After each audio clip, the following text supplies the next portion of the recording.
From San Francisco, California, this is the Rock and Roll Geek Show. This is the story of my rock and roll butler. Welcome to the Rock and Roll Geek Show. My name is Michael Butler. Thanks a lot for joining me. I really appreciate it. Today is Thursday, August 20th, 2020, and it is 2:24 p.m. when I'm recording this episode. By the way, yesterday I posted the interview I did with Pete Way's wife. Thank you for all the positive comments that are already continuing to flow in. It's very nice. Even got mentioned on the UFO Facebook page, so I appreciate that. Very tough one to listen to, I know. But today, I have another show review. Please keep the show reviews coming from the past. We can't go to shows now. So the best way to relive our concert memories, to me, is to hear shows you went to as a kid or brought back good memories for you anyway. Just record them on your phone. You know how to do it. You're the one who told me about it, so you know how to do it. You go to Setlist FM, look up the concert, all that. Today I got one from, I think this is Chris Capelle. Let me check. Hello, Michael Butler. Yes. Chris Capelle, rock and roll copywriter, Connecticut. How you doing? I'm super great. Couldn't be better, Chris. Thank you. That's good. Let me take a sip of this fine strawberry, blueberry flavored seltzer water while you take a sip of your beverage of choice. Right. I'm going to drink iced tea because it's still a little bit too early for me, and I'm a little bit burnt out from didn't sleep that well. So I'm not going to start drinking until probably about 4 or 5 p.m. with dinner. I'll start drinking when I start cooking dinner. I went to the Japanese grocery store today. I'll get back to you in a second, Chris Capelle. Went to the Japanese grocery store today because there's this Japanese salad dressing that my wife really loves. My daughter lives in Hawaii. She went to their Japanese grocery store and got some kind of sesame Japanese salad dressing, which my wife fell in love with.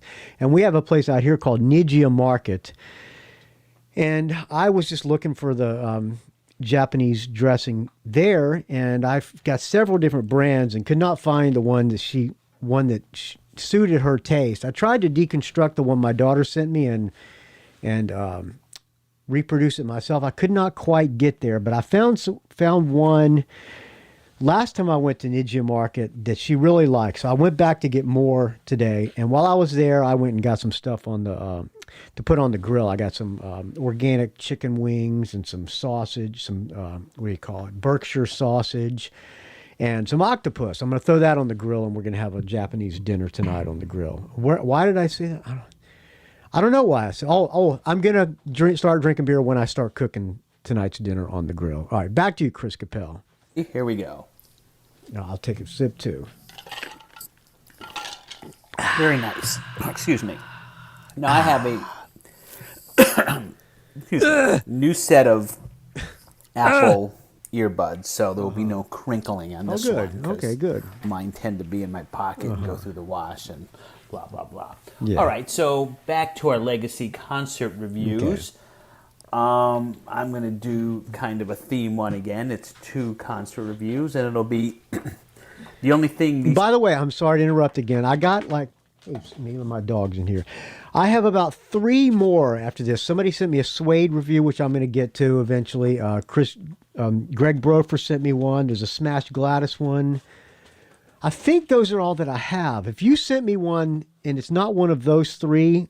resend it because I might have forgot. But yeah, I can still use some more. But this one, back to you, Chris Capelle. Let me rewind it a little bit. Okay.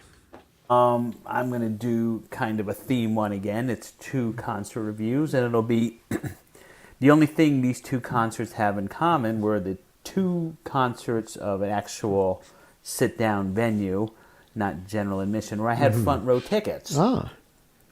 And I looked it up, and the first one was August 16th, 1990, meaning it was 30 years ago today exactly.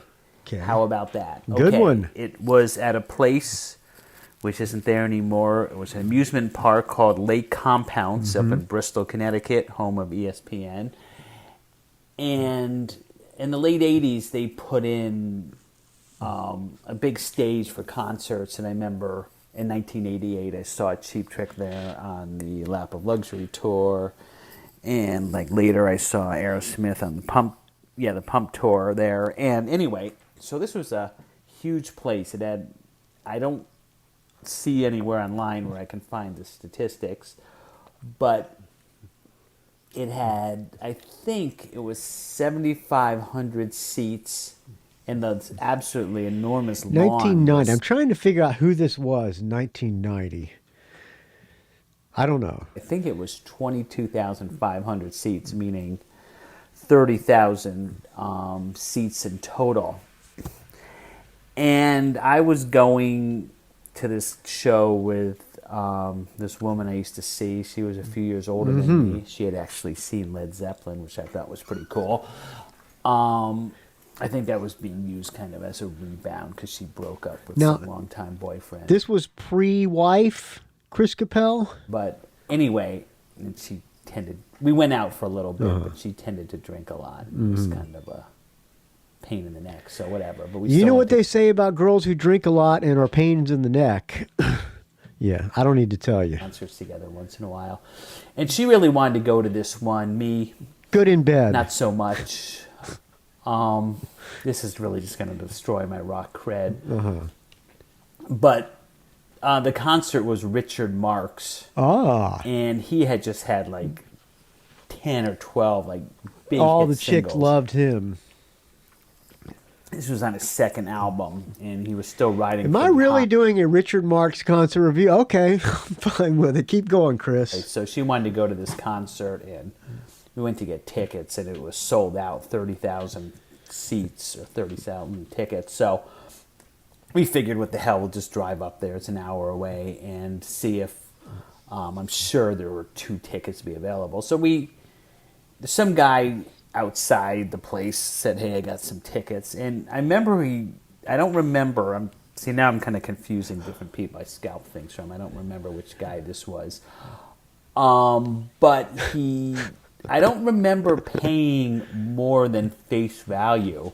I mean, I remember about a month before that at the same place I saw Whitesnake, and the tickets were $35 each. That was the Slip of the Tongue tour with Steve Vai. And I thought, oh, wow, that's a lot of money, $35 for a ticket. So I know we didn't pay that. So this guy's like, "Hey, I got 2 tickets." So we bought them, and we went in and, gave him the usher, and he just let us down because we're like, "Hey, row A, wonder what this is, Front row, almost center. From a scalper for $30. It's kind of scary when you're front row and there's 29,999 other people kind of to your side and behind you, and if something goes wrong, I don't know. It was, I guess, if you're really claustrophobic, it would kind of be weird. So, and I remember there were photographers for the first few That's songs. right, yeah, photo in front pit. of us because we were right in front there. I don't remember much about it, and I can't even find a set list online, which is fine with me. Doesn't matter because I wouldn't recognize. It was all hits. Yeah, I couldn't recognize any. I could not tell you one Richard Marx song, not one. But the 2 things I can remember about that show were, one, the opening act was Wilson Phillips, and I remember the cute one there smiled at me. And the other thing I remember was up on the lawn, someone had a big banner that said something like "Adam Curry sucks." Oh, really? And Adam Curry was the MTV VJ at the time. Was he introducing the bands? Apparently, he had gotten some pissing match with Richard Marx because he commented on his hair, which is kind of funny because I don't know which of those 2 pretty boys had poofier hair. But Richard Marx just went on this rant about how much Adam Curry sucked. And then again, he never really had any big hits after that album. So. Adam Who Curry knows? had some power. So that was the first one. The second one was a smaller venue. You'd think I would look this stuff up ahead of time.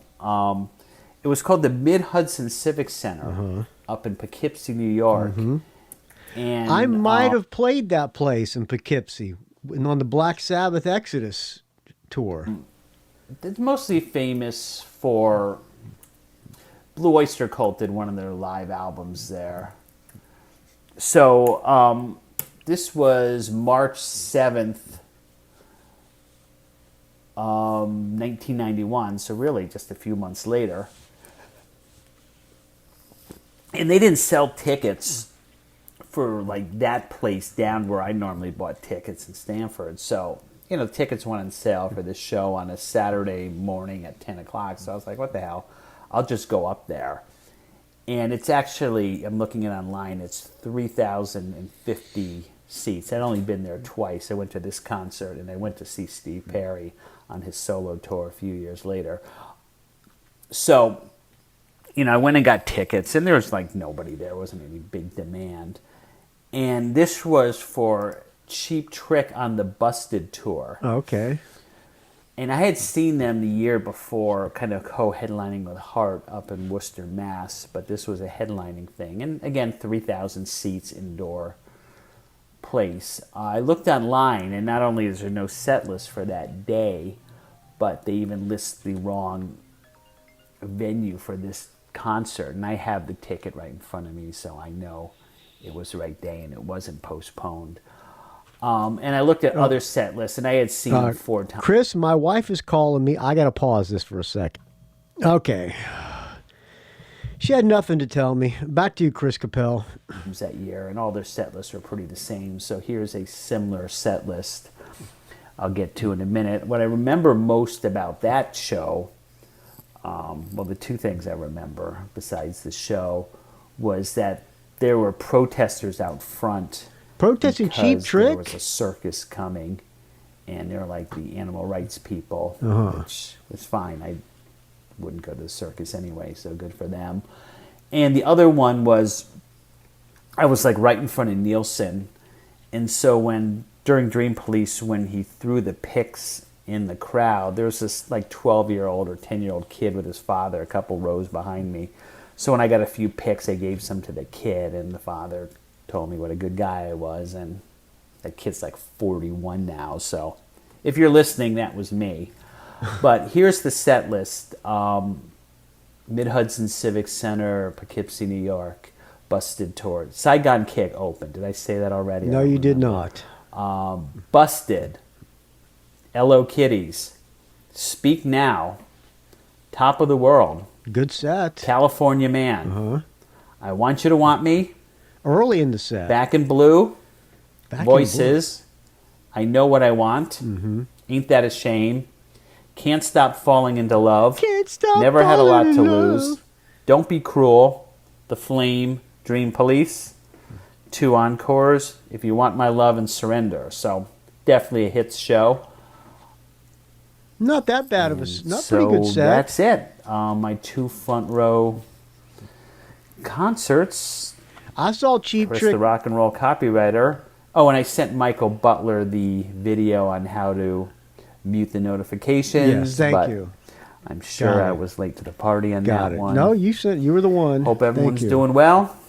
Happy dog days of podcasting. See ya. Thank you, friend. I had front row when Cheap Trick did the Sgt. Pepper's residency in Vegas. I got front row, and it was really good. All right, you too can leave me a show review from the past. Just record it on your phone and send it to me to rockandrollgeek@gmail.com. Please keep them coming, friends. I need to do a longer show this week sometime, but today I'm just exhausted, man. I'm starting a job for Erik, the metal CPA, tomorrow. So I'm going to get an early night's sleep and hopefully sleep well, better than I slept last night. I didn't sleep that great last night. I tossed and turned because all the dogs were crowding the bed. Yeah, so hopefully I'll get a better night's sleep tonight. Thank you for Thank you for listening, Frizzy. I can't do a show when I don't have any beer. This iced tea's not really doing it for me, but I'll try a sip anyway. Thank you for listening. I'll talk to you tomorrow. Today's day 18 of the Dog Days of Podcasting, I believe. Tomorrow will be 19. I'll talk to you tomorrow. Hopefully I get to go fishing this weekend. I'm going to be stuck in San Francisco. I can't go back to the mountain house. I was kind of hoping Erik would tell me he didn't want me to paint for him so I could go up for a week. But no such luck. All right, friends, please keep the donations coming because without your donations, this show would die a horrible, putrid, stench-filled death. I will talk to you tomorrow. Let's play some more Pete Way or UFO or something. This is from The Plot, Michael Schenker and Pete Way. How about a song called Just My Luck?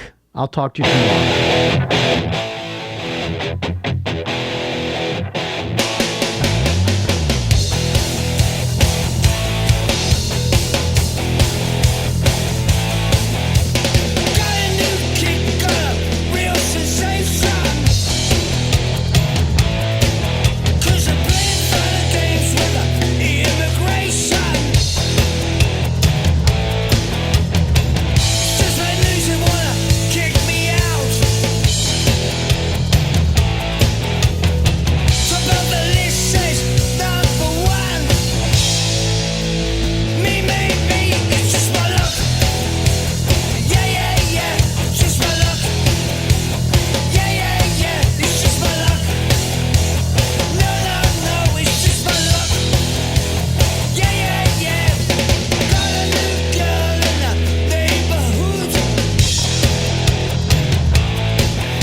It's a rock and roll geek train wreck.